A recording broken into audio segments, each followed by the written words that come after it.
Hello and welcome to the Podluck Podcast, a conversation podcast about the intersection of faith, culture, and the Korean American Adventist experience. I'm Chris. I'm your host today, along with my co-host Jason. Say hi, Jason. Hello, everyone. I want to welcome you guys to another episode. I gotta say, this has been pretty fun, man. I wasn't sure how much I would enjoy this when you asked me. I was like, is this gonna be a lot of work? But I don't know. I've been really enjoying it. So first of all, thank you, Jason, for inviting me to be a part of this. Yes, you're welcome for enriching your life. Yes, you enrich my life. More than I've enriched your life previously. I will do better. I will do my best to enrich your life more. Yes, we shall see. So we are excited about this episode. It's a busy time right now. We're in the middle of the summer. Camp meetings have been going on, but we're back at it. We want to provide a meaningful episode and meaningful content for you that is going to inspire you to have good conversations at church and with other people. And so we're actually kind of shifting gears here as far as the topic of our episode. So Jason's going to go into that right now. So today, what we wanted to talk about is we wanted to talk about the English ministry, Korean ministry dynamic. So we wanted to kind of let people know what it looks like, kind of how we got here. I mean, I know we had our history of the Korean church, but more specifically, the structure of the English ministry, Korean ministry. We wanted to kind of explain a little bit of what Korean ministry does kind of on a week to week. I feel like a lot of our EM members may not be aware of what the KN does kind of on a week to week, especially midweek things when you're not at church. And then we wanted to kind of step into the EM pastor, KM pastor dynamic. We'll share kind of experiences we've had where, it was nice or not so nice. And then we're going to wrap up by kind of talking about KM pastors that we've worked with who we really enjoyed working with, and more importantly, why that relationship was so good. And hopefully it'll kind of help people to, one, be aware of the fact that your churches are run by two different pastors and that relationship really impacts the church.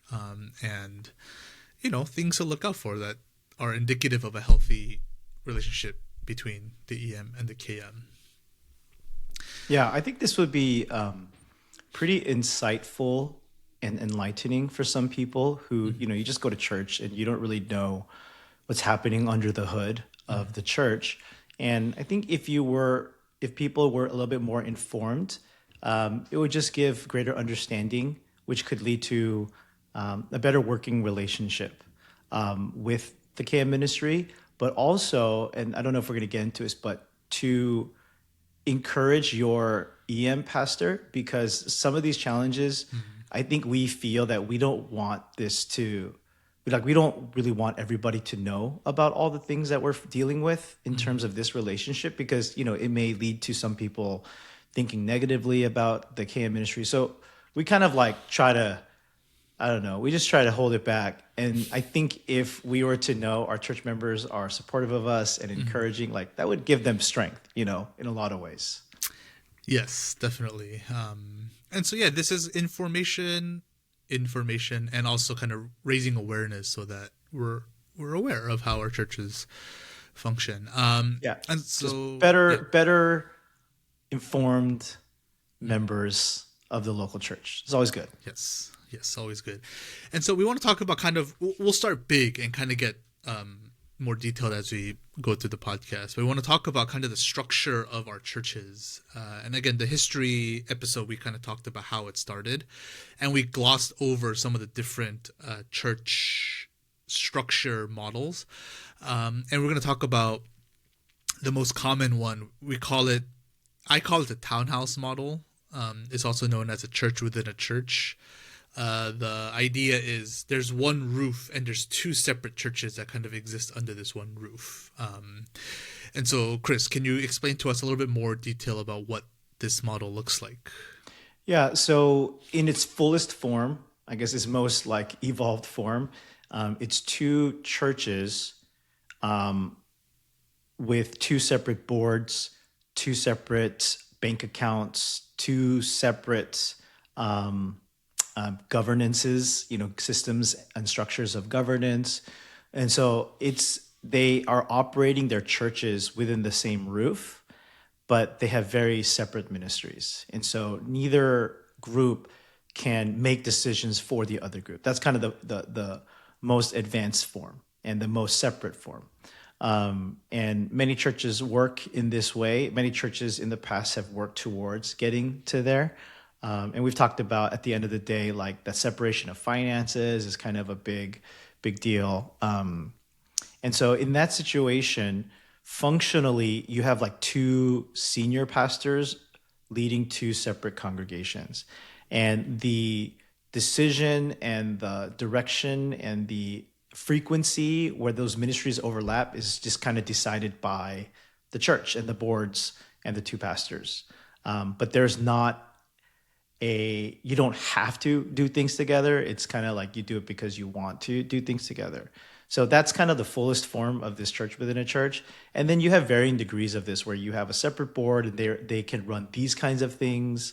And then there are versions where like the finances are not fully separated, where they're in one bucket and one bank account. And there is still kind of autonomy in the use of those funds, but it's not separated. And I feel like, a lot of churches are there because they have not been able to, if they wanted to, kind of pass that hurdle of separation of finances. I think that's kind of generally what we see within a church model. Mm-hmm. Yeah, and like you said, it's a spectrum, so to speak, right? The highest form, the most advanced, the one that's like most churches are going for is up here, and then there's different varying degrees. I mean, outside of, I want to say like 4 or 3 of our Korean churches, every other church is in the townhouse, church within a church model. That model doesn't really exist in other ethnic churches in Adventism. I mean, we kind of touched on that before. This is kind of a Korean thing.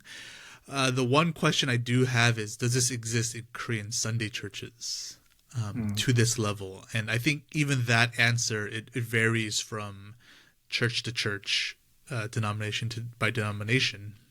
What I think is interesting is I think there's a cultural element to why we have moved in this direction, because I think the best analogy is like the analogy of you living with your parents at your home. And so like you grow up as a kid and you go to school and do all that stuff and you live with your parents in the home, but you go to college, you get a job. There are many situations where that family or you and your family live with the grandparents or your parents still. And so in that situation, there is I guess in a healthy situation, there's a separation between, who's in charge of what. And so it's like, and then at one point, I'm just trying to be careful to not say too much here. But anyway, I think that's kind of the best way to understand it as an analogy. Living with your parents, and then there are boundaries that need to be formed, appropriate ones. And then when they're not respected, that's when you get some of the problems that we have. So yeah, using that analogy, which I think is a good one, I feel like in most cases, boundaries are never defined. Yeah, there's never like a sit down meeting with your parents, say, okay, from now on. Right. It's kind of, really and this is the Korean way of, we call it nunchi, this like social awareness. You just need to have it to know, oh, okay, I should do this, but not this. But it's never like, hey, these are the boundaries. And the church is the same thing. Like, you just learn. Yeah. So culturally, we like the idea, and that's part of our upbringing as like the family eventually will live together, and you live under one roof together. That's a very normal thing. And so it's interesting that our churches kind of have moved in that direction as well. Sure. Surprisingly unsurprising that the church would model after our home values. And so this structure there's obviously pros and cons, right? The pros is there's the like the family element. You feel like you're kind of united in this one venture. I mean, financially too, you essentially have two different congregations kind of giving money towards a single church, which definitely helps. There is a level of resource sharing. I think that happens.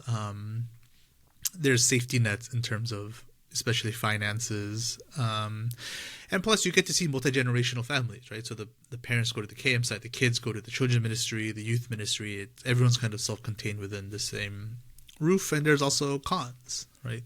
We talked about this too. Vision. Naturally, the visions are going to be very different between KM and EM. How do you navigate that? The idea that there's two pastors, two boards. I don't know of any company that has two CEOs and two boards. And that can create a lot of conflict. But yeah, that's kind of how our churches are structured. I don't think we've seen a different model outside of the EM just leaving the KM. Well, yeah. I mean, other than that, you have the EMs leaving or the EMs stay as a department of the larger church.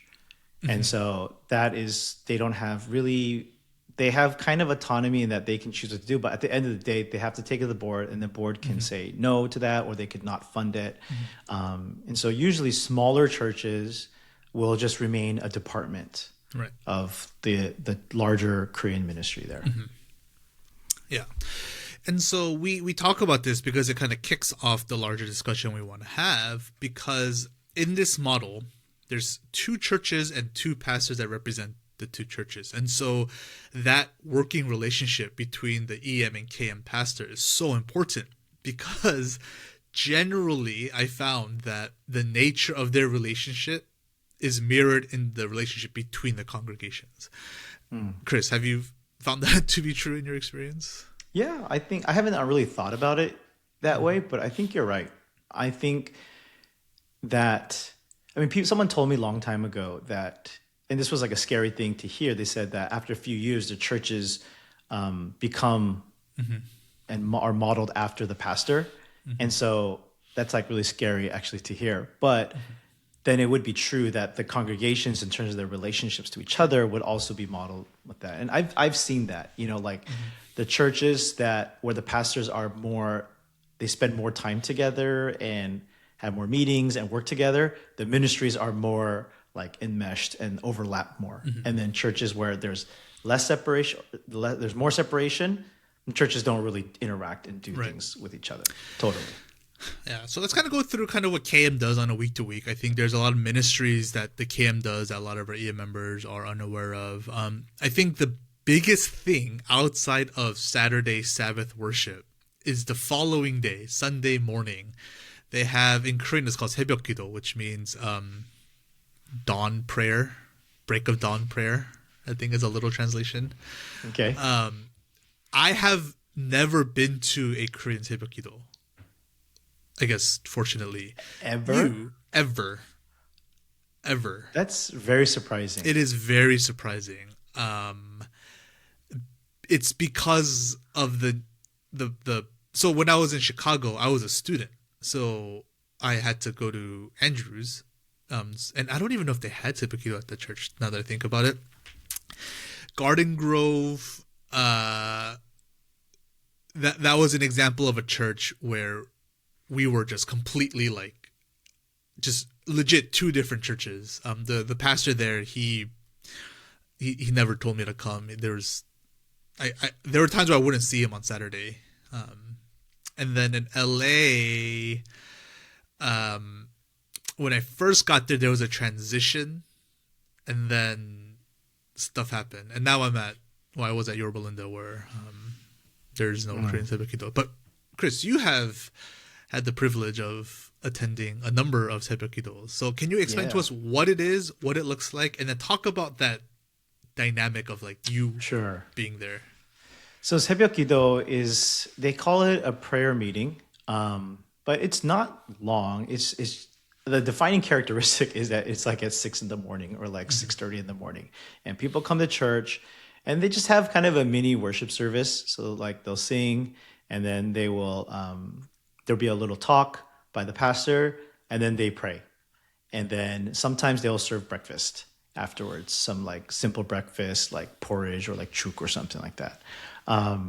And so I used to, when I was at Glendale, I didn't go weekly, but we would always go to like the New Year's Sebekido. So the very first Sunday of the year, everyone would come.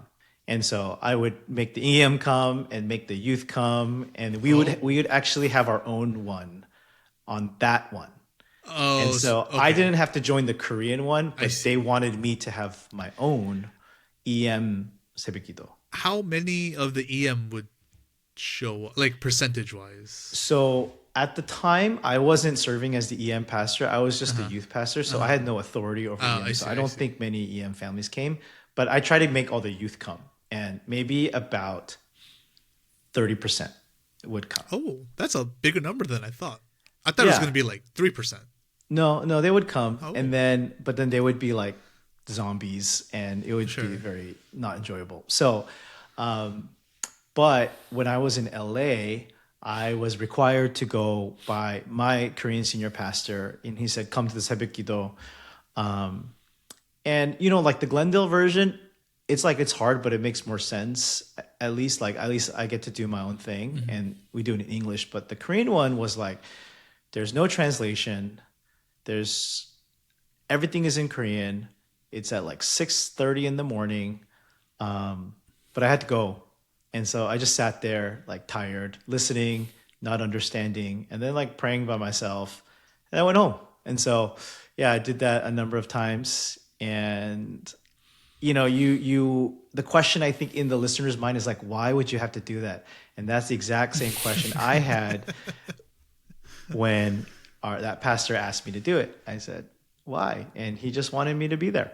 So, And that's not specific to that pastor. This is true not just across Korean Adventism, but this is actually a thing in Korean Sunday churches too.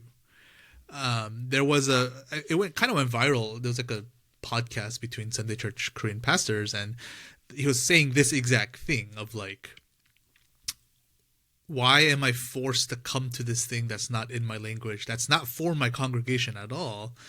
And he was kind of talking about that, and that was the first time I realized, oh, the Korean Sunday church and the Korean Adventist church, we're not really that different culturally. In fact, it makes sense if you think about it. We're Korean Americans. yeah. But I think the hardest thing is, Korean ministry, they're not like doing stuff till like 10 p.m. midnight. These they're going to bed at like 8 p.m. EM, you're like doing, especially if you have like a younger congregation, you're doing stuff till late. And then to kind of come back to church early in the morning to just kind of be an ornament, essentially, it is a Yeah. difficult thing to do. Did you have to speak at any Seibakido? No, no. I never had to speak. Oh, I don't think. okay. Yeah. So, I mean, this is, again, it's a common thing throughout a lot of our churches. Not every church requires our EM pastors to come. Yeah, But- I don't do it right now. I don't do it right Right. Okay. But it is the same. Those Heibakido is like really apparently important. And then a lot of churches, a lot of Korean ministries will have like a midweek service, usually on like a Tuesday or Wednesday. Have you been to any of those? now. No, I haven't been into those. Only on the special ones. So, like, I What is think the special what's actually kind of interesting is that there are certain events that every Korean church does, and they do them all at the same time. Like October, I think it's October that is always like the week of prayer. And so they always like bring in a guest speaker, but it's crazy because like that's the month. That's the month to do, like, I don't know why, but for whatever reason, it became the thing you do, week of prayer in October or November or something like that, something in the fall. And then you always do an evangelism meeting like in the spring. And I don't know if it's like March. I think it's March. And so I think that's I thought that was very surprising. Like, it's crazy that they all do it. It's like a holiday almost. Like, you do week of prayers in the fall, You do evangelism in the spring. That's how it works. So I've been to those. And the interesting thing too, especially for the week of prayer, the evangelism series is a little bit different, I think. But the week of prayer, I think Korean pastors, KM pastors, a lot of them don't really go on actual vacations. You know, I can't recall when like my KM pastor is like, all right, I'm out of the office for the next like week and a half, you know. But during week of prayer, so let's say you're in Portland, I'm at Yorba Linda, you would ask me to come be your week of prayer speaker. And so I would go to Portland, and that is essentially my vacation. Because I speak in the evening, but the rest of the day is for, you know, eating Portland food and watering your plant and stuff like that. So it's so weird. And I don't know the details of this dynamic, but that seems to be how it works. And then the evangelism, they'll bring in, I guess, bigger name speakers who have some expertise. Evangelism, of course, is almost always Daniel and Revelation. Yeah. I was always told to invite the EM to come to this, and they're like, oh, this is so important because this is how your church grows. And I'm like, it's actually not. I don't think a lot of EM members would want to go to a Daniel Revelation seminar in Korean. I don't think, but you know, but I've had to go. I've actually had to translate for one. What? That's it's crazy. A crazy story because the guy they brought in, his name is Kim Dae-sung 목사님, Pastor Kim Dae-sung, who is like the preeminent Korean Revelation guy. Like that's his thing. He did my wedding. He did your wedding? Yeah. He married us. That's a crazy flex. You just bam. Yeah, take that. And so he's like for the Korean Adventist, he's like the preeminent like Daniel Revelation guy. And so LA Central brought him in, and you know they're like, oh, we'll translate it so the EM can experience it. I'm like, okay, who's gonna translate it? And you're like, you are.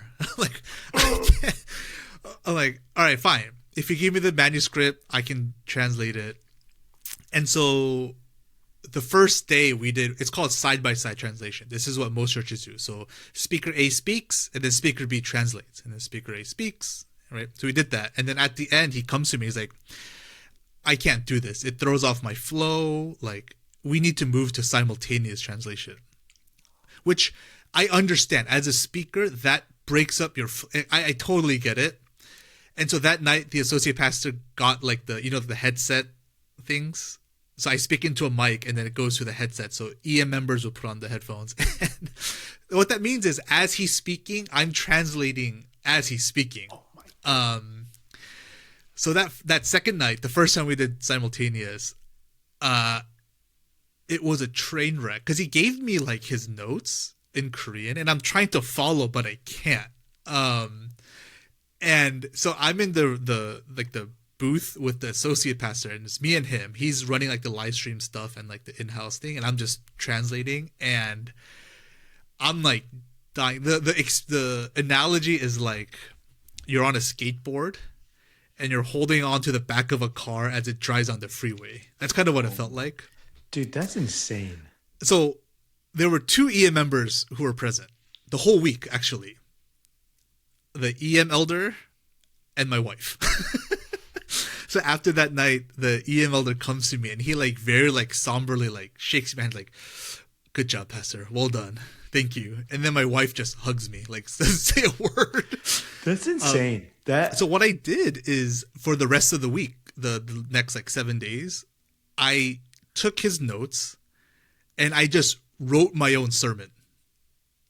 I don't know if it matched. I just, because every day has a certain topic, right? And it's somewhat chronological. I just wrote my own sermon. And I would just give my sermon. Hey, honestly, mad respect. Mad respect for you. No, I feel like I need to put this on my resume that I simultaneously translated for Kim Dae-sung 목사님. Yeah, that's crazy. But then if you put it on your resume, people are going to ask you to do it. again. Yeah, that is That also sounds true. terrible, though. That sounds so stressful. Oh my goodness. Thank you Anyways, for your so- service. yeah, so things like that happen. So yeah, those two kind of events are Yeah. common through Korean most ministries churches. also, a lot of churches are really into missions. And so Mm-hmm. they always have like mission trips. So I've gone. You talked about that time you went to Mongolia. I went with our KM ministry to Korea to do a mission. They often have like community service too, but they're like really interesting community services that I think it's smart because it's what they can offer, so Right. they're not like trying to do something they can't do. And so, you have a lot of like food based community services, like cooking classes and things like that. I know they do health ones, so that's kind of a traditional Adventist one, is like some health seminar stuff.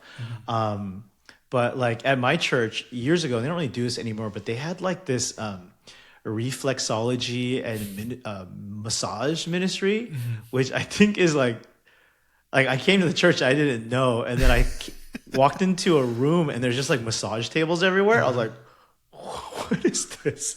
And there's like pictures on the wall, like the poster of the foot Yeah, that is yeah. divided into the different sections. And so they had they had a whole room of like massage stuff. And like we're joking that's a weird thing to have at a church, but it is from the heart of like community service. So I think that's something they offer to Korean people, and Korean ministries often do, community service and stuff like that.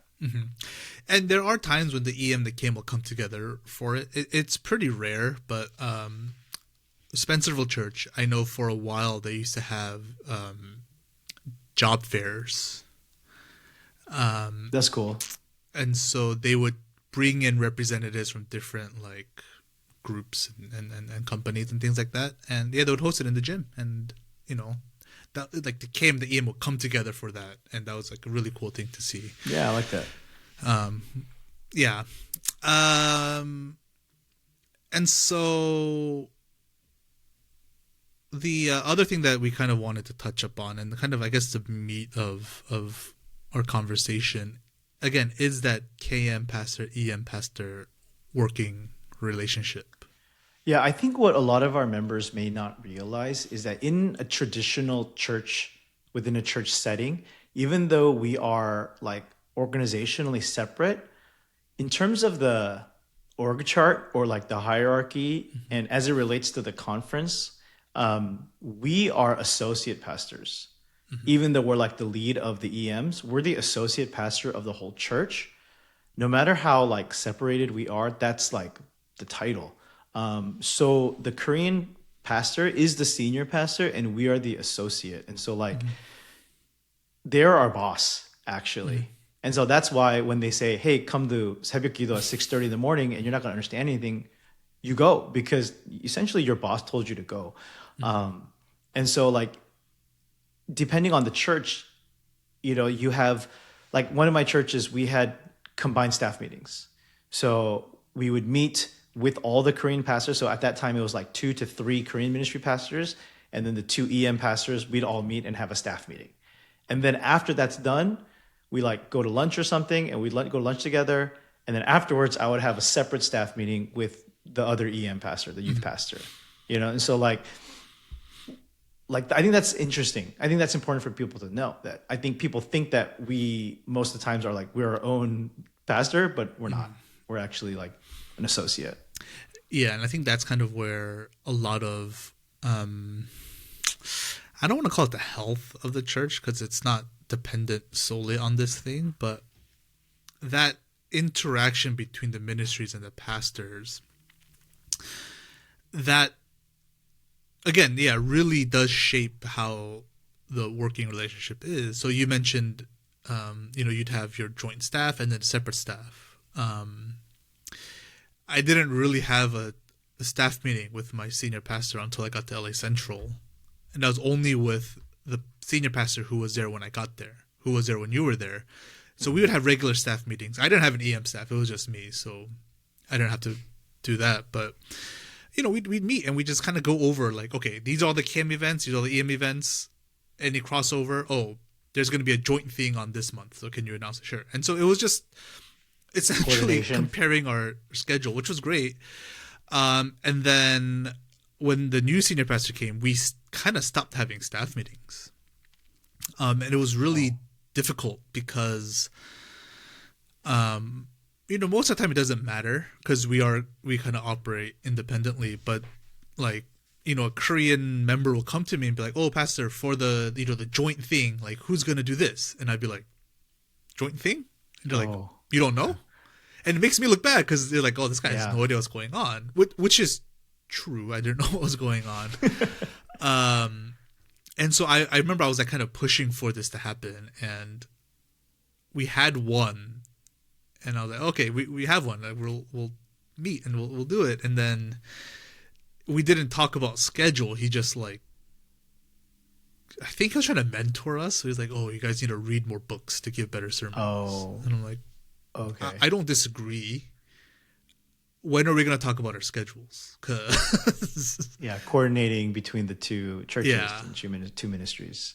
yeah. And so I feel like because the staff was not on the same page, it did trickle down a little bit to the English ministry. And yeah, that's kind of an unfortunate byproduct of the relationship of the pastors that affects the church. And it's not like significant. We weren't fighting. It wasn't like drama. They're just little things here and there. And like the leadership, I think they could pick up on it. Maybe like the regular members, not as much. Did you have to attend Korean board meetings? Well, so that's the other thing too, right? With the pastor who was there when I got there, I went to all the Korean board meetings. And I mean, the board meeting was a little bit different just because they never asked for an EM report. Mm-hmm. And then in LA, the finances were separate. And so I didn't need to request a budget. Garden Grove, I'd go in and request a budget. But again, when the leadership changed, it was almost like they were like, he was like preventing me from going to board meeting. So the EM side, we decided like, okay, it's really important for us to be at the KM board meeting to know what's happening. And so there's one time my elder, a different elder, he stayed because we were told, okay, board meeting's going to be at church at 6 p.m. And so he stayed. His family went home and they live like an hour from church. And so we're just hanging out together. And then we go to the meeting room and it's locked. I'm like, huh. So I text the associate pastor. He's like, oh, no one told you. We moved it to like elder so-and-so's house. That's an hour like the other way. Oh gosh. And we're like, okay. So he went home. I went home. And yeah, but I mean, board meetings, I'd have to go. For smaller churches, it was just as needed.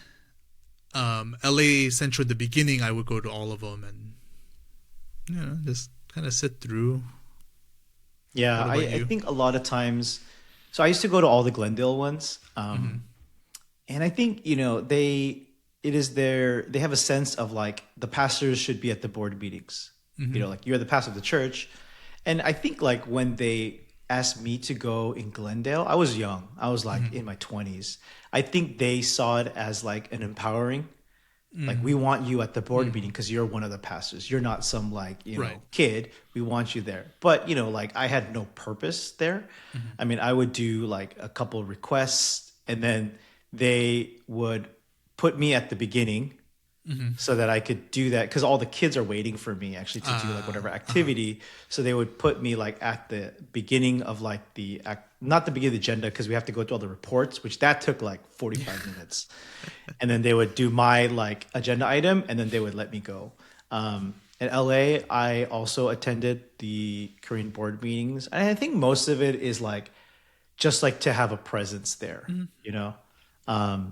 And then when I came to Rock, I thought I was going to, and I did for a couple.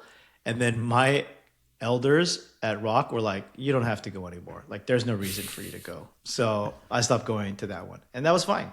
And, the relationship I had with that pastor, we didn't have staff meetings, but we would text and call on like as needed basis. So whenever something needed to be coordinated or confirmed or whatever, then we would talk about it, and that was fine. And with that pastor, you guys had a pretty good working relationship, right?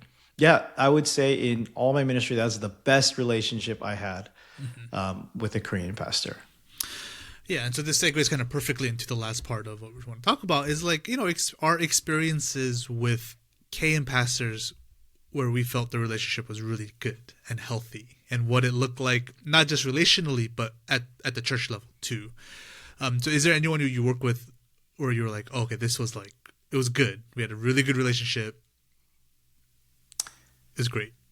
Yeah, so I think what I'm realizing right now is that at different stages of my ministry or the different stages of the EM, like the relationship is one way, and then as the EM progresses or changes, that relationship also needs to change too. So like when I was a youth pastor, I was young, I was just doing the youth, and at that time I had a Korean pastor who was more involved, but in a very supportive way. So like they did provide more mentorship and guidance to me, but they like understood EM ministry. It was a Korean ministry pastor, but he had done EM ministry in his life. And so he like helped me and he was more involved. And then when I was at LA, one of the senior pastors I had, he was just like a really good person. So like in terms of ministry, it was like fine, but he was a very kind and energetic person who would just like say really nice things to me all the time. And he's very warm. But like ministry, I don't think it was like good or bad in that situation. It was just like, he was a cool person. So I liked having him as my senior pastor. And then when I was at Rock, like the relationship is very different because the church is at a different place.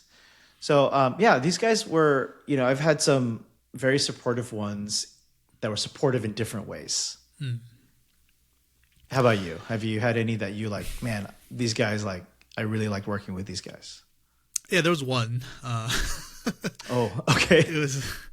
So it's weird because besides Garden Grove, every church I've been to, there was always a transition in KM pastor leadership. Oh, interesting. And so in a weird way, I've had a lot of KM pastors, but I haven't been to... Because you had like an outgoing one and then the incoming one. Actually, so like within your ministry, you would have two or more. Except for Garden Grove, every church I've been to had a transition. So Chicago had transition, LA had transition, Yorba Linda had transition. Interesting. So when I was in Chicago, the pastor who came in after I had already been there, he was far and away probably the best senior pastor I've worked with, besides Pastor Robin and DP, but I don't count them because more Korean. Yeah. And I think it's because he didn't have experience with EM like your senior pastor, but he like genuinely cared about the EM. And so I remember the EM, we had been planning like a men's like rafting trip before he got there, and we were like finalizing it, and someone just kind of brought up like, hey, maybe you should ask the Korean senior pastor just like out of courtity to go on the trip, or like to go. And we're all like, oh, he's never gonna go, but you're right, I should just ask, just to be polite. And I asked, and he was like, he was really excited that I asked him, and he was kind of like, oh, I was actually hoping you would ask me. I'm like, oh, all right. And I'm like, I don't know what to do. Like, we didn't think he was going to go. So he came, and it was like amazing. He was like hanging out with everyone. That's, this was again, like right when he got here. And so that helped. And then he's the only KM pastor who would like wanted to get to know me on a personal level.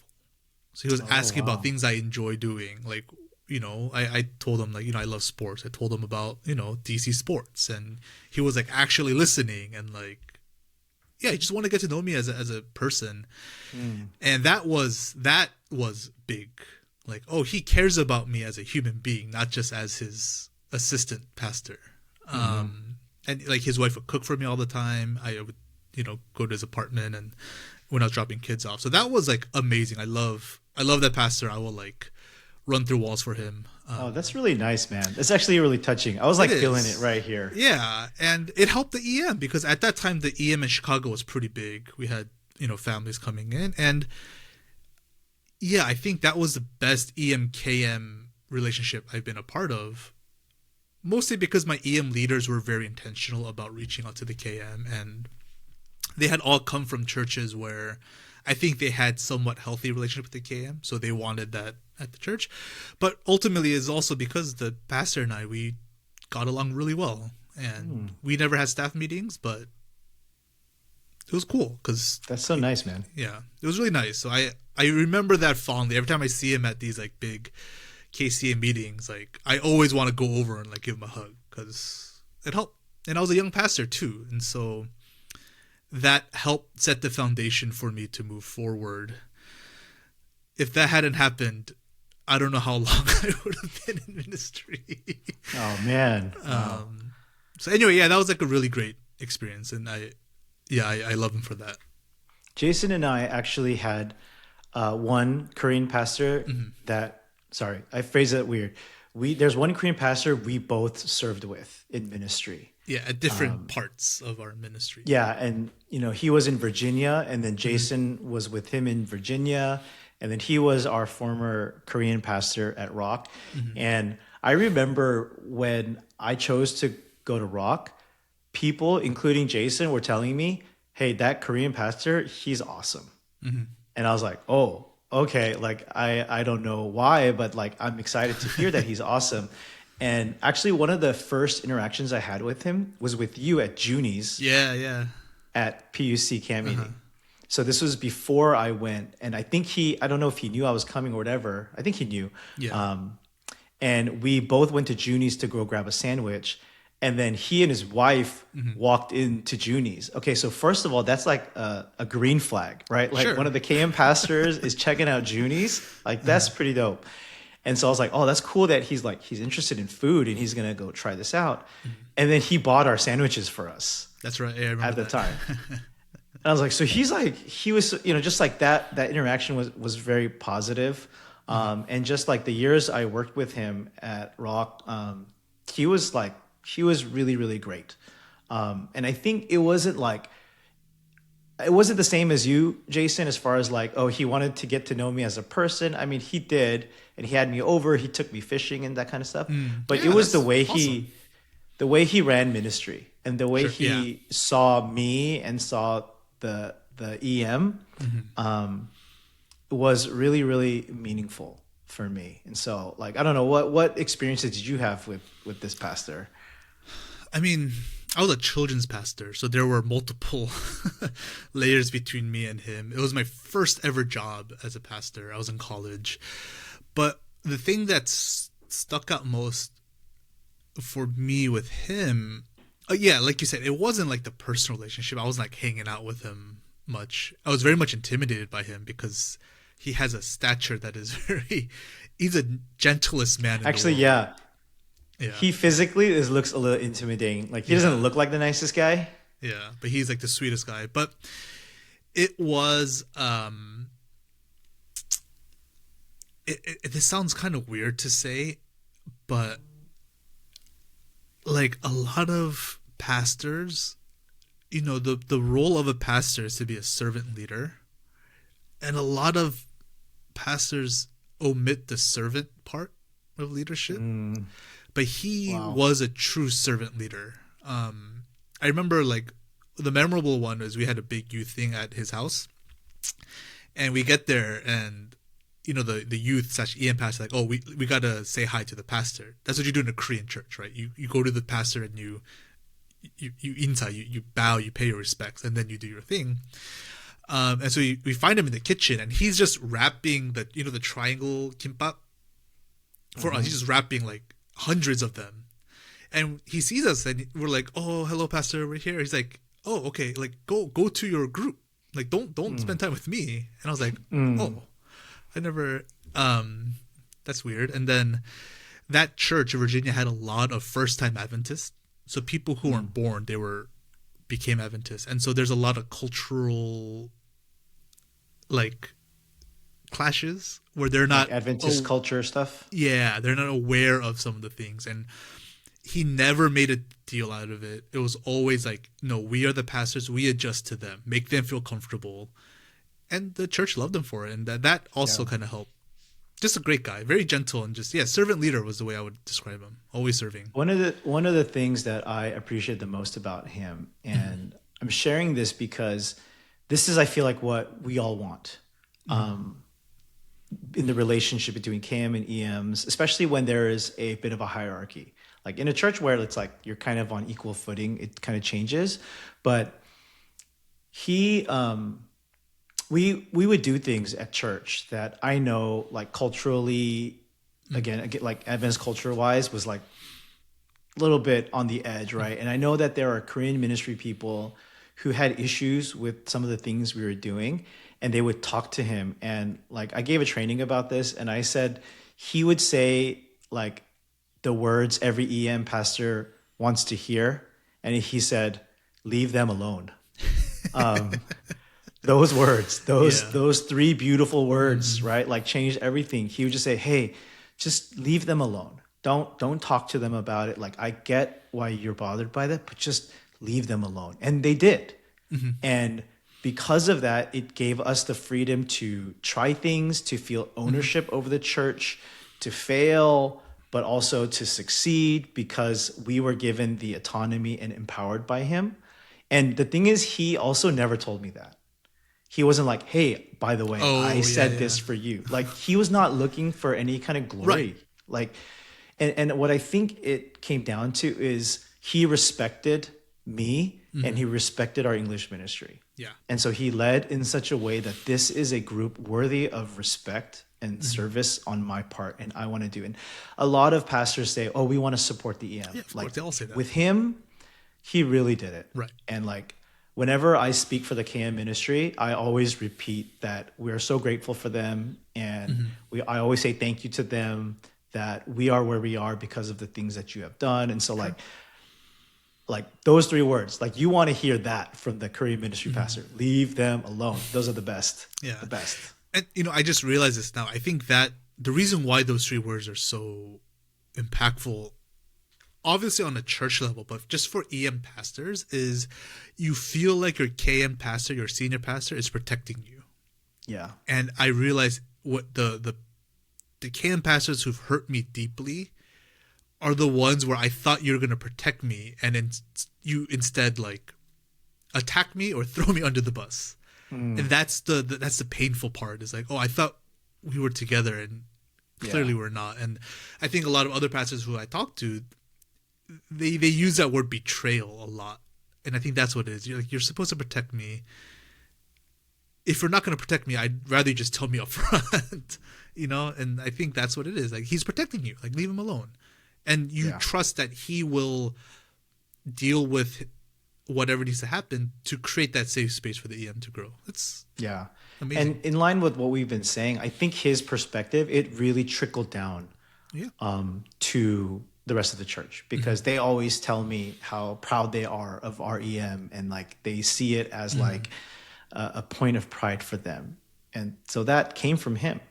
Yeah. And so like that's so beautiful. And so I love him for that. Yeah, that was our podcast for today. Again, hopefully this was informative. And ultimately, I think what we really want is, one, for our churches to be a little bit more aware of the dynamic between the two churches. Depending on your level of involvement at your local church, you may have no idea that what they do. They might be in a separate building, a separate part of the building. You rarely see them. We think it's important for there to be awareness of both ministries, and also to kind of support your pastor in that relationship dynamic. Do you have anything to add to that, Chris?